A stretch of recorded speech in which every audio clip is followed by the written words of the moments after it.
Unlabeled Leadership is a volunteer service. We appreciate our guests for their stewardship and remarkable stories. We also appreciate listeners like you who back the show with star reviews and contributions. Gary DePaul with Unlabeled Leadership. Welcome to episode 146.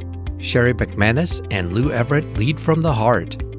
Here's a shout out to listeners from the Philippines, specifically in Cordillera, Central and Western Visayas, and Northern Mindanao. And in the United States, Iowa City and Mason City in Iowa. With that, let's get started. Sherri and Lou are known for speaking about the importance of personal growth and how it impacts our ability to influence. They are co-owners of the Lou Everett Group. Sherri's the COO and executive leadership coach, while Lou is the CEO and business and leadership coach. In 2021, Sherri made Influence Digest's top 20 coaches in the Raleigh area. In addition to both of them being certified leadership coaches and corporate trainers, they've been trained and mentored by Tony Robbins, Zig Ziglar, Brian Tracy, John Maxwell, Jack Canfield, and Paul Martinelli. You can find more information about them in the show notes. Part 1. Miracles happen during transitions. In my research, I identify 7 leadership principles in which 1 is about the person practicing leadership and the other 6 are about other people.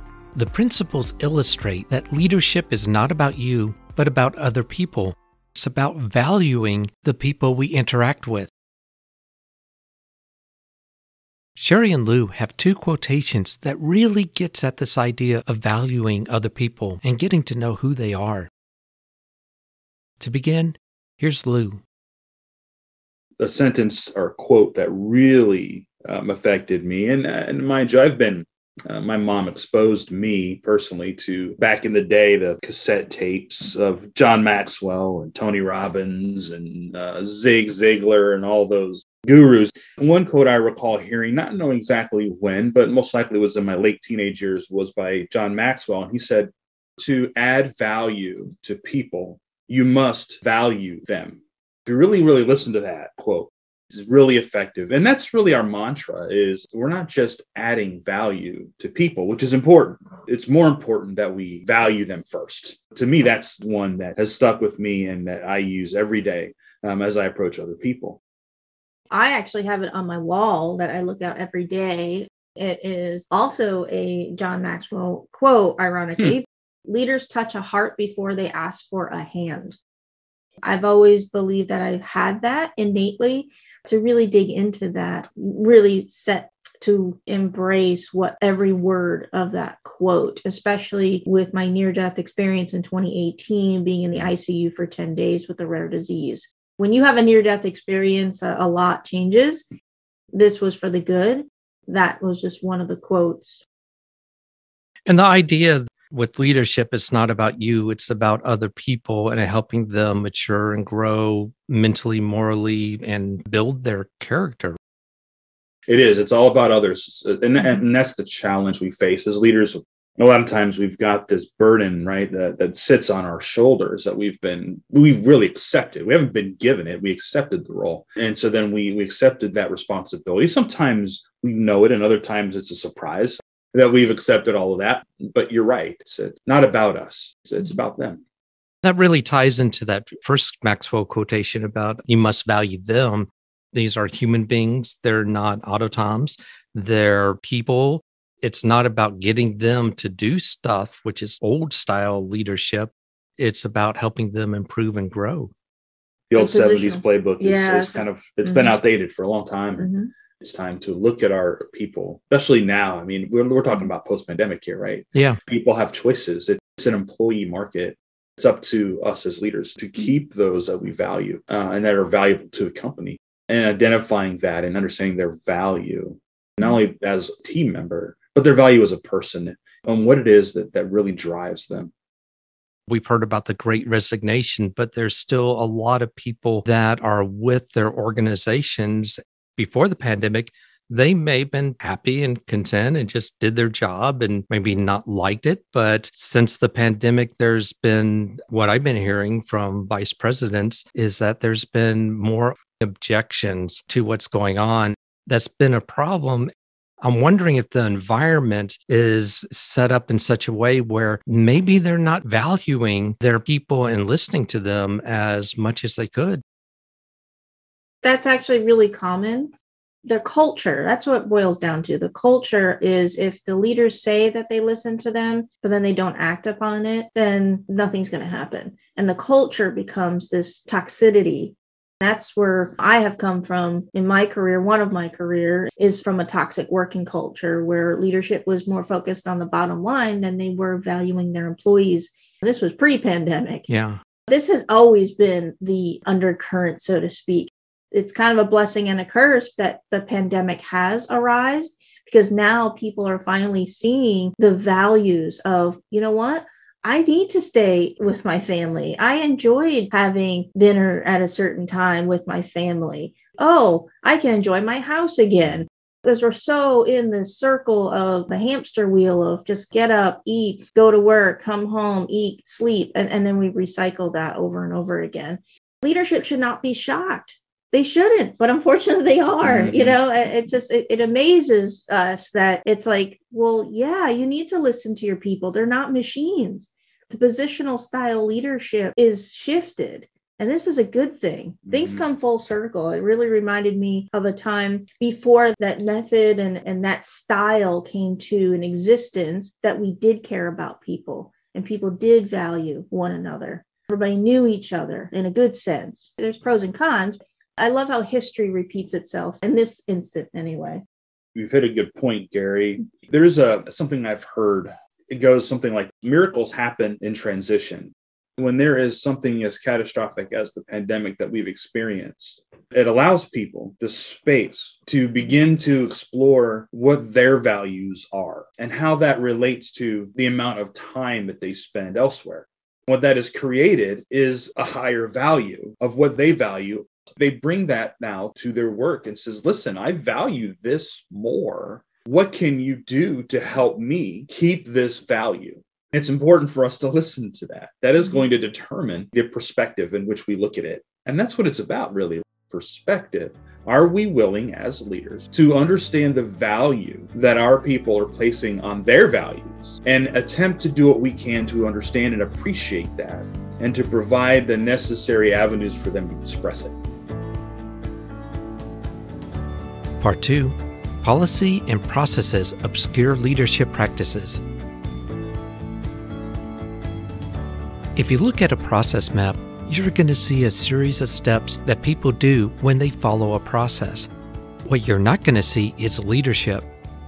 Leadership is a way of practicing a process or a policy. When I talk to people at companies or associations, I have a couple ways of illustrating the practice of leadership and how it's different from processes or policy. What you're about to hear are two stories that illustrate the point. Lou begins by sharing his story first. Here's Lou. The real story is something that I dealt with. This happens a lot as leaders, as many times we're put in and we've accepted a role and then we're given a team or we inherit a team of individuals. And sometimes, just sometimes, we don't have a full story of each one of those people.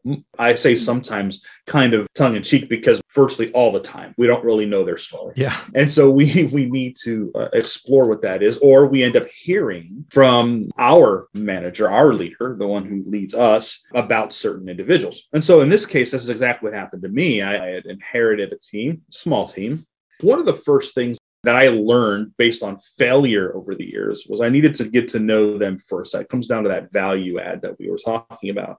I had meetings with them individually, one-on-one, right before I even began working with them as a team and said, hey, tell me about you. Tell me what your management style is. What drives you? Tell me about your family. I want to know about you. And understood them as best as I could. A few months down the road, I get on my meeting with my manager, who was the COO, and he says, so how is so-and-so doing? He's doing great. He's doing his thing. He's actually going above and beyond. He even works on Saturdays occasionally, just on his own. My manager was very surprised at that. He says, wow, really? He says, we've had some challenges with him before he was on your team.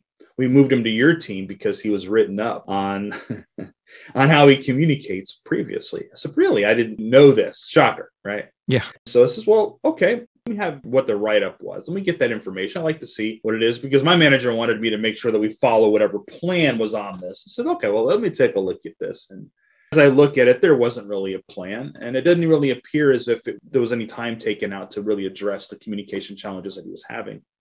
I met with this person and said, listen, I'm aware of where you were, the team that you were on before, and in this particular issue that came up. You can see the demeanor drop of this employee that I was working with when we had a great relationship. And I says, listen, what I want you to know is that while that matters on the corporate side, it doesn't matter to me. What matters to me is how we work here. Because I believe that you've learned already this lesson. I'd like to give you some things to shoot for and work on so that you can move up to where you want to be, because I know that you have specific goals and where you want to be in this company. And I want to help get you there. Is that okay with you? And of course, he was all on board with that. And as we moved along, he became a highly successful employee and did move along in position. And he had said to me about a year or so after, I want to let you know something. He says, you were by far the best leader I've ever worked for. I says, well, I appreciate that, but why? What is it about that? And he says, because you took the time to learn about me and to understand that I was having to learn just like you had to learn. He became very successful. And it just came down to, again, valuing the person and providing them the opportunity to learn, which means failing and working through that failure. One of the underlying principles of leadership, or one of the ones I've identified from several experts, including Maxwell, is the principle encourage growth. It's about helping other people grow and develop and get to where they want to go. That becomes a motivator for them to perform well. It really taps into those values that the individuals have. And it sounds like you did an incredible job of just doing that. That's very true. And I tell you, Gary, that's only because of the failures I've had over the years. I have not been a very good leader. I had to grow into that. Leadership is learned. Yeah. It's not born. It was my experience that helped me to pass that along. And you're right. It's about nurturing. It's about developing people. Leaders are responsible for building other leaders. Failures is just a way of accelerating learning. Yeah. Skipping the line, right? Let's skip the line. Yeah. And it takes the right leader to help develop another person to show them how to do that and do it with grace. Policies and processes sometimes don't give you enough direction to handle events that are anomalies, and especially for catastrophes. Organizations may have contingency plans, but too often, even contingency planning doesn't give enough direction when it comes to people. In this second story, Sherri describes a catastrophic event. Here's Sherri. I am a hospitality major. I worked for a resort in Pennsylvania, and we had 4 resorts. And I had the privilege starting at one resort and then upgrading, so to speak, and became a manager for another one, or department head. At the time when I was a manager at our largest resort, I was very privileged and honored to work with some really great leaders there. I didn't call them leaders. I didn't even think about it at the time. I just knew that they were the general manager and they were my boss, and that was it. I had such a great experience because there was an incident where one of our properties was destroyed pretty bad, actually, in a flood. The rains were coming really hard. And behind this particular property was this, I believe it was a man-made stream. So it's pretty, landscape wise. The rains that were happening at the time were so bad and coming down so much that it ended up overflowing, coming from the back of the house of the resort and then flooding all the way through the building. This resort, it flooded through the dining room, kitchen, all the way to the front. So it destroyed a lot of, you don't understand the devastation until you go and see it. Our general manager, he ended up taking me under his wing and said, did you want to see it? Did you want to come down and actually see it? And I'm like, well, sure. Just to understand the magnitude of what was happening. It devastated all of us. We took a lot of pride in our properties. We practically lived there 24/7 with what we did and what we took care of people. I teared up when I saw the devastation. Wow, I can't believe that water could do this. I mean, we're talking feet of water here. Thankfully, nobody was injured or anything. It was just property damage. Leading up to this, I didn't have the greatest bosses or role models. We're always quick to look at bosses or leaders or managers and be like, wow, I never want to be that way. But it's the diamonds in the rough that you look at someone and say, wow, that's a quality and characteristic that I want to cherish and pieces so I can become a better leader and better manager. I took that with him in particular because he gave all us managers an opportunity to come together and almost mourn. I know it sounds weird, but mourn over the loss of what was happening. Like if we needed time off just to understand the whole magnitude of what happened, so we can create a plan to, okay, this is what we need to do. Here's our next steps. And we're going to make this even better and greater. So this will never happen again. You could tell that he was hurt, of course, all of us were. He handled it in such a caring manner. If one of us broke down or he just had his hand on our shoulder or gave us a hug. I don't know. I know that sounds bizarre, but I don't know. You didn't get that. To be human, I guess, is the bottom line. So again, it goes back to value. He valued. Yeah, he valued people. Yeah, he loved people. And it showed in everything that he did as a leader, almost to a fault because he cared so much. And he led us all as managers to have that space to be like, okay, it's okay. Don't have to hide it. This is what it is. Grieve a little bit. And then like, okay, now we're going to rise above. And these are the next steps. This is what we need to do to bond together. I thought that was just so beautiful to handle that. It always stuck with me because I was new in my career and that could have gone so many different directions. It helped me to be, as a young leader, to cherish the characteristics and as a good manager. That's real important what you just described. There's a tendency with people in management to compartmentalize and focus just on the work. Yeah. Here was a situation where you had a disaster where it devastated the workforce. He allowed people to grieve. Again, I'll bring up the pandemic. The ones who were good would start, the ones I've heard have been white collar, virtual meeting. And the first thing the manager would say is, how are you doing? How is your family? For the first 10, 15 minutes, let the person express what they're experiencing. I had one guest, Patrick Ward, on a previous episode. He did that. He actually met weekly with his team. And at the end of the year, they said it was those meetings where we were allowed to just talk about anything that saved us through the pandemic and made all the difference in the world. And I think that's what you're describing, is being able to accept that we are people and allow us to express what we're experiencing and then be open about it. That's 100% true. We can't turn off the warning lights and think that it's just going to work. Having the ability to realize our responsibility as leaders is certainly the bottom line. That is our responsibility to make sure that we fulfill that with the team that we have. But it begins with the people. Without them, we don't have no one to lead. I had another mentor, actually, of mine, Robert Morris. He had borrowed father's brand new boat, took it out on the lake. There was this flashing light and it was buzzing and it was annoying. So we went underneath and just unplugged it, the wire, so that he didn't hear this light buzzing. And he just did his thing and come to find out that it needed oil. He ended up burning the engine and costing over $4,000 on a brand new boat. That is what we need to look at as leaders. What can we do so that we do not burn out the engine of our team by just unplugging the alerts, by unplugging the warning signs? It's not going to be sustainable. So we need to value them. Part 3, work-life harmony. Earlier, I talked about 7 leadership principles that I identified in my research, in which 6 were about other people and 1 was about the person practicing leadership. The name of that principle is Develop Leadership Practices Continuously, which is the advice that Lou and Sherri have. To begin, here's Lou. Every one of us is a leader in some way. Whether it's in our family, in our community, walking to the store as a person, we expose ourselves to people.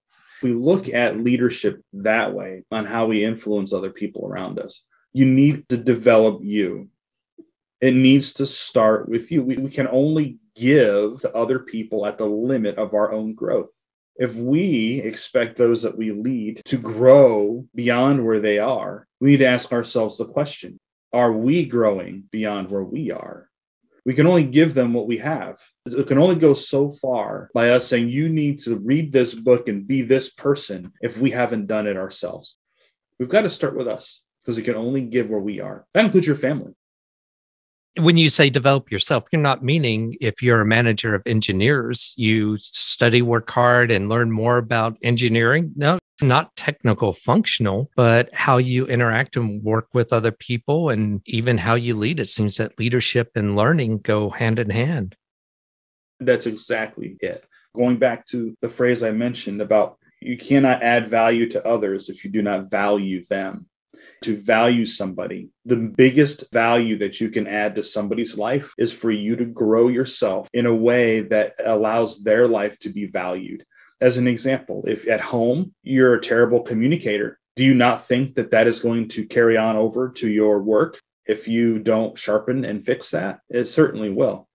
Growing yourself will not just change you in your life and how you present yourself to your family and to people around you. It's going to change the people's lives that you lead. That's what we do. Our goal is to transform other people to become successful leaders themselves. So that would be my advice. Begin there. Read. Pick up a book, podcast, right? Listen to Gary's podcast like you're doing now.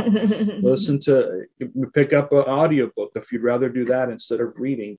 But really, not just read, but learn it.